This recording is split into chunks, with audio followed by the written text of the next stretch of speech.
Good morning students. हम लोग पाठ 6 परीक्षा पढ़ रहे थे। यहाँ तक हुआ था कि जो महाशय इस परीक्षा में पार उतरेंगे वे इस उच्च पद पर सुशोभित होंगे। अब इसके बाद आज यहाँ से पढ़ना था कि इस विज्ञापन ने सारे मुल्क में हलचल मचा दी। मुल्क मतलब कि पूरे राज्य में। और कौन सा विज्ञापन था कि देवगढ़ रियासत के लिए एक योग्य दीवान की ज़रूरत है। तो इस प्रचार को पढ़ते ही लोगों में हलचल मच गई, क्योंकि सारे लोग उस पद को पाने के लिए उत्सुक थे। सारे लोग सोचते थे कि सबको ही वह पद मिल जाए, ऐसा ऊंचा पद, और किसी प्रकार की कैद नहीं। कैद मतलब बंधन, क्योंकि उसमें कहा गया था ना कि उसमें ज़रूरी नहीं कि लोग ग्रेजुएट हों, मतलब पढ़ाई लिखाई का इतना नहीं था कि कितनी डिग्री होनी चाहिए, उसका नहीं था। बस स्वस्थ होना आवश्यक था और उसकी दूरदर्शिता पर ध्यान दिया जाना था। तो इसलिए किसी प्रकार की कैद नहीं, कोई बंधन नहीं था। केवल नसीब का खेल है कि जिसका भाग्य अच्छा होगा उसे जो है देवगढ़ रियासत का दीवान चुन लिया जाएगा। सैकड़ों आदमी अपना अपना भाग्य परखने के लिए चल पड़े, क्योंकि उनको लगा कि अगर हमारा भाग्य अच्छा होगा तो ज़रूर जो है सुजान सिंह हम ही को श्रेष्ठ समझेंगे और हमको दीवान का पद मिल जाएगा। देवगढ़ में नए नए और रंग बिरंगे मनुष्य दिखाई देने लगे। अब रंग बिरंगे मनुष्य का मतलब कि ऐसा नहीं है कि मनुष्य ही रंग बिरंग, मतलब कि सारे लोग अपने को बेहतर बनाने के लिए और बेहतर बनाने के लिए, तो कोई अपनी पोशाक पर ध्यान देता था, कोई अपने चाल चलन पर ध्यान देता था, कोई अपने भाषा पर ध्यान देता था। तो रंग बिरंगे वस्त्रों में मनुष्य दिखाई देने लगे। प्रत्येक रेलगाड़ी से उम्मीदवारों का एक मेला सा उतरता, मतलब कि दूर दूर से आने वाली गाड़ियों पर लोग बैठ करके मेले की तरह इतनी भीड़ में इकट्ठा होने लगे। कोई पंजाब से चला आता था, कोई मद्रास से, कोई नए फैशन का प्रेमी, कोई पुरानी सादगी पर मिटा हुआ। कोई सोचता था कि हम इतने अच्छी वेशभूषा में जाएंगे तो हमको देखकर वो प्रभावित हो जाएंगे, हमको दीवान चुन लेंगे। कोई सोचता था नहीं, अगर हमारे सादे वस्त्रों में जाएंगे तो हमारी सादगी का प्रभाव पड़ेगा, हमको दीवान चुन लिया जाएगा। तो सारे लोग अपने अपने हिसाब से अपनी प्रतिभा को उजागर करने पर लगे हुए थे। पंडितों और मौलवियों को भी अपने अपने भाग्य की परीक्षा करने का अवसर मिला। पंडितों मतलब कि जो मंदिर में पूजा करने वाले, और मौलवी मतलब कि जो मस्जिद में पूजा करते हैं, तो उन लोगों को भी अपने भाग्य की परीक्षा करने का अवसर मिला। बेचारे सनद के नाम को रोया करते थे। यहाँ उसकी कोई ज़रूरत नहीं थी। सनद मतलब होता है प्रमाण पत्र, जो कि रिपोर्ट कार्ड जैसे मिलता है, तो उसी से तो पता चलता है, प्रमाण पत्र से ही तो पता चलता है कि किसने हाई स्कूल पास किया है, किसने इंटर पास किया है, किसने कौन सी डिग्री ली है। तो जो पंडित और मौलवी थे वे सनद के नाम को रोया करते थे। मतलब कि वो कहते थे कि उनका मानना था कि हमारे पास ज्ञान तो बहुत है, हम बहुत ज्ञानी हैं, लेकिन हमारे पास प्रमाण पत्र नहीं है। और जिनको कुछ नहीं आता, अगर प्रमाण पत्र है तो वो लेकर के चले जाते हैं, उनको नौकरी मिल जाती है। तो आज उन पंडितों और मौलवी को भी अपने भाग्य की परीक्षा करने का अवसर मिला, क्योंकि यहाँ डिग्री की नहीं ज़रूरत थी, बल्कि उसकी दूरदर्शिता की ज़रूरत थी, उसके स्वास्थ्य की ज़रूरत थी। तो यहाँ उसकी कोई ज़रूरत नहीं थी, यहाँ डिग्री की कोई ज़रूरत नहीं थी। इसलिए उन लोगों को भी अपने भाग्य आजमाने का अवसर प्राप्त हुआ।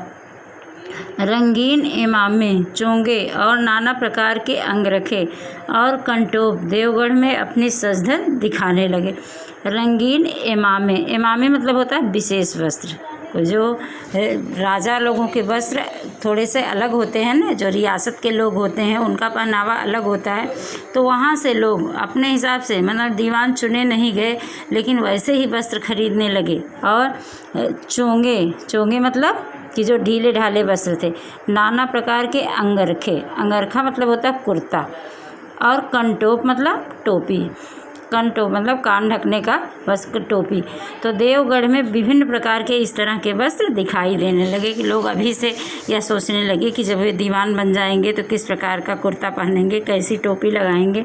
लेकिन सबसे विशेष संख्या ग्रेजुएटों की थी, क्योंकि सनद की कैद न होने पर भी सनद से पर्दा तो ढका रहता है, और उसमें भी जितने लोग थे उसमें भी अधिकतर संख्या ग्रेजुएट लोगों की थी। क्योंकि भले ही डिग्री नहीं मांगी गई थी, लेकिन उनको यह भरोसा था कि हमारी डिग्री होने के कारण हमको वरीयता दी जाएगी, हमको प्रथम लाइन में रखा जाएगा, इसलिए उनकी विशेष भीड़ मची थी। सरदार सुजान सिंह ने इन महानुभावों के बाहर आदर सत्कार का बड़ा अच्छा प्रबंध किया था। लोग अपने अपने कमरों में बैठे हुए रोज़ेदार मुसलमानों की तरह महीने के दिन गिना करते थे। रोज़ेदार मुसलमानों की तरह क्यों कहा गया? क्योंकि मुसलमानों में जो एक व्रत होता है, रोज़ा रखा जाता है, तो वह 1 महीने का व्रत होता है। तो 1 महीने बाद उनके ईद का त्यौहार आता है, तब उनका व्रत पूरा होता है।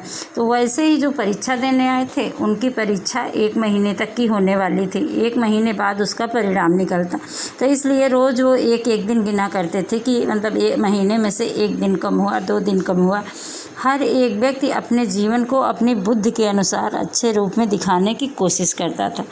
मिस्टर आ 9 बजे दिन तक सोया करते थे, पर आजकल वे बगीचे में टहलते हुए उषा का दर्शन करते थे। अब मिस्टर आ कहा गया मतलब कि ऐसे काल्पनिक नाम है, उनका नाम पता नहीं क्या है, लेकिन एक उदाहरण दिया गया है कि अपने घर में तो 9 बजे तक सोते थे, लेकिन यहाँ बगीचे में प्रातः, उषा मतलब होता है प्रातःकाल, कि सूर्योदय से पहले ही उठ जाया करते थे। मिस्टर बा को हुक्का पीने की लत थी, पर आजकल बहुत रात गए किवाड़ बंद करके अंधेरे में सिगार पीते थे। और वो आजकल जो हुक्का पीने वाले लोग थे, जिनको की बुरी आदतें लगी थी, वो भी अपने को अच्छा दिखाने के लिए बस अपने सिगरेट पी के ही अपना काम चला लेते थे। मिस्टर दा, सा और जा से उनके घरों पर नौकरों की नाक में दम था, लेकिन ये सज्जन आजकल आप और जनाब के बगैर किसी नौकर से बातचीत नहीं करते थे। नौकरों की नाक में दम मतलब कि सारा काम करने के बाद भी नौकरों को डांट फटकार लगाते थे, उनको परेशान किया करते थे। लेकिन आजकल नौकरों को भी आप और जनाब कहकर उनको संबोधित करते थे। महाशय का नास्तिक थे, नास्तिक मतलब होता है ईश्वर को न मानने वाला, हक्सले के उपासक, मगर आजकल उनकी धर्मनिष्ठा देखकर मंदिर के पुजारी को भी पदच्युत होने की शंका लगी रहती थी। पदच्युत मतलब पद से अलग हो जाना। और जो नास्तिक थे, जो ईश्वर को मानते ही नहीं थे, आजकल इस तरह पूजा पाठ में मन लगाते थे कि मंदिर के पुजारी भी सोचते थे कि ऐसा ना हो कि मेरी कुर्सी उन्हीं को मिल जाए और हमको पुजारी पद से हटा दिया जाए। मिस्टर ला को किताबों से घृणा थी, परंतु आजकल वे बड़े बड़े ग्रंथ देखने पढ़ने में डूबे रहते थे। और मिस्टर ला जो थे, वो किताबों से घृणा थी, मतलब किताब छूते नहीं थे, लेकिन आजकल बड़े बड़े ग्रंथ पढ़कर अपने को अच्छा दिखाने का प्रयास करते थे। लोगों को लगता था कि हम कितना अच्छा व्यवहार दिखा दें कि हम ही को सबसे श्रेष्ठ चुन लिया जाए और देवगढ़ की रियासत का दीवान हम ही को बना दिया जाए।